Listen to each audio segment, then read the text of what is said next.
Ipswich are the visitors to St Mary's on Tuesday evening. Joining us to help preview that game, I'm pleased to say, is Ben from the Blue Monday podcast. Ben, how are you? You all right? I was all right before I listened to the last 10 minutes of you lot talking about Friday night. Cheer up, lads. Come on.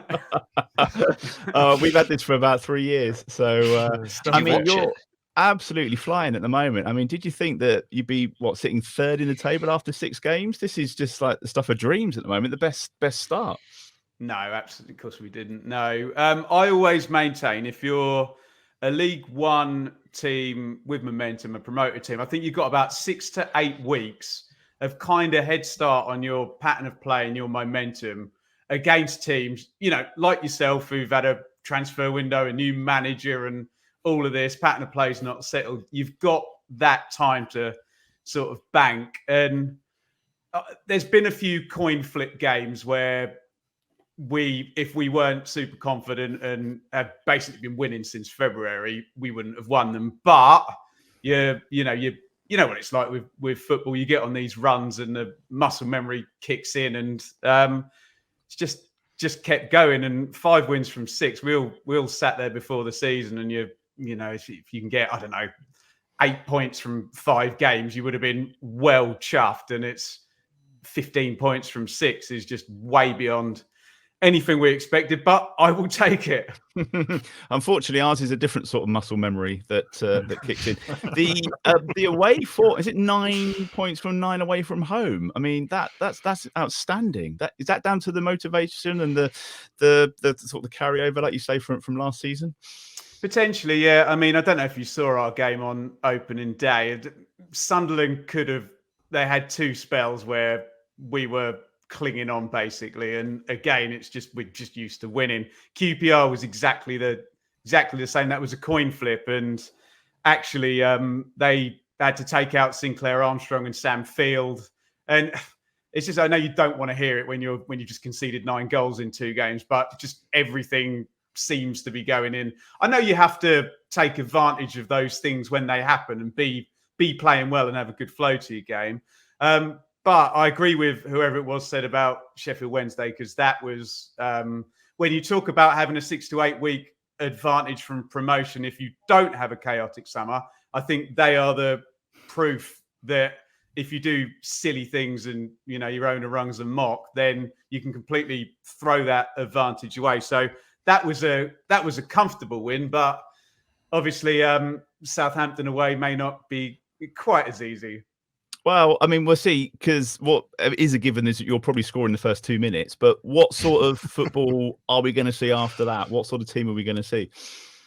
Well, I mean, you joke, but that's the hope, isn't it? We were all watching. I mean, I had to double take on I was actually at Birmingham Millwall covering that game, and your 5-0 came in. What? It's kind of the most championship scoreline in history. I'm like, how has that happened? And I was watching on Friday night, and look, it's patently obvious that budget, player for player caliber, Ipswich are not as good as Southampton. We all get that, but if you've got this hoodoo in your head, and the fans are maybe a little bit suspicious about the pattern of play, and the players haven't quite got it yet, and these early goals are going in, I think every single Ipswich fan is going to have their fingers crossed that we can score an early goal, because what that's going to do to the atmosphere there. And listening to your conversation, I hate to say it, guys, I've done League One MK, I've done Championship Swansea. He ain't going back to basics. He'll double down on Tuesday. You know he will. So we've got our fingers crossed that's going to be the case, and we catch you at the right time, because obviously, as I say, player for player, budget, etc., it's a mismatch. But we're in that 6 to 8 week period, and we have our fingers crossed. What's that first 5 minutes going to be like, Glenn? I mean, it's going to be nervy, isn't it? It's going to be absolutely huge. I've a good mind to just stay in the concourse maybe, and then just take my seat a bit later. Well, if we kick off, we just take one touch, and then like that Peter Kay commercial, just launch it out the ground.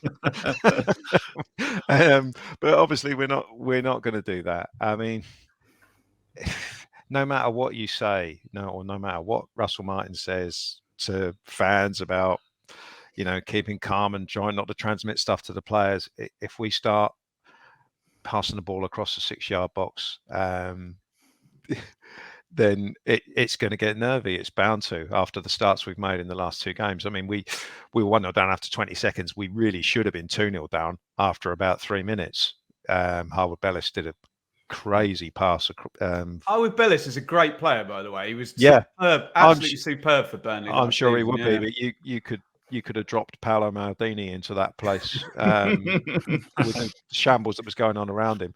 Yeah, I'm sure Harwood Bellis will be talking about him in 6 months' time, saying what a great player he was. But no, I'm not looking forward to the first 5 minutes. But we have to negotiate that, and we have to make sure that we, I know I say back to basics, but we can't afford to do anything really, really stupid at the start of the game, because another sort of like abysmal fan experience like we had on Friday night is not going to be fun for anybody, and ultimately we will end up losing the game if we start terribly again. So optimistic that there will be lessons learned, because at least there were 2 weeks between the Sunderland and this game. If you can't learn a few lessons when it's still that fresh in your memory 4 days later, then you are struggling a bit. So yeah, it will be nervy, but hopefully we'll manage it a little bit better than we did on Friday. You mentioned fan experience, Glenn. I would pay good money to see the responses to that email that gets sent out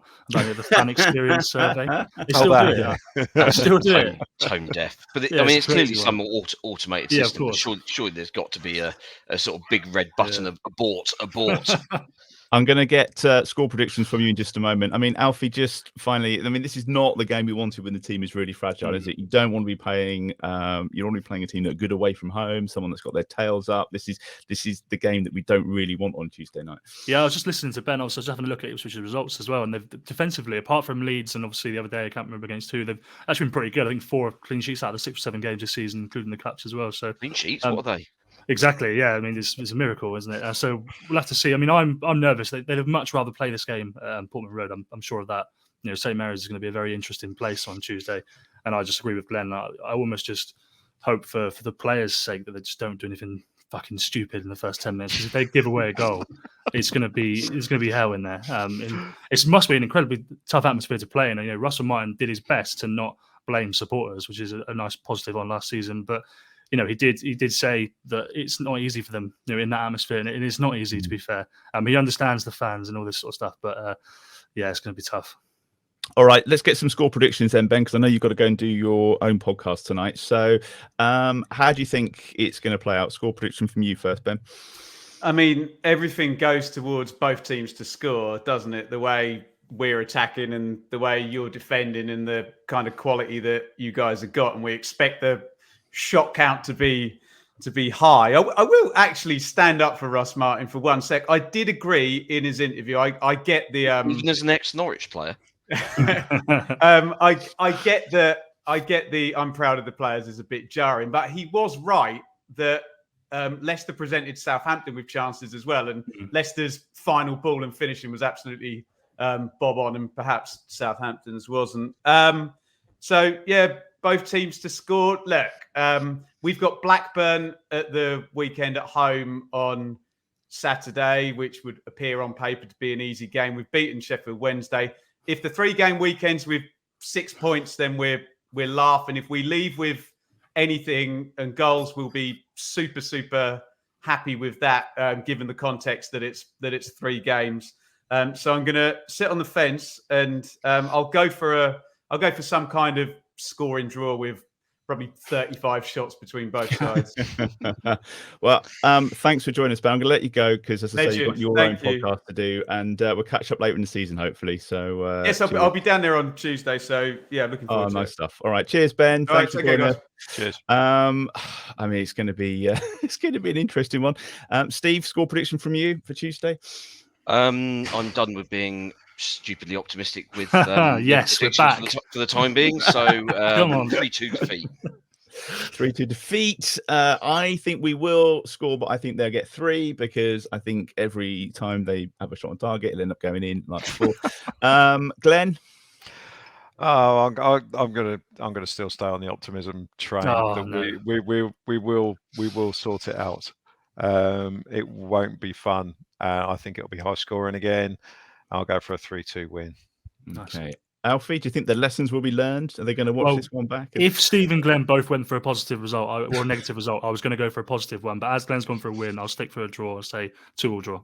Okay. Well, if you're watching live, don't forget to put your predictions into the comments, and yeah, we'll see you on Tuesday.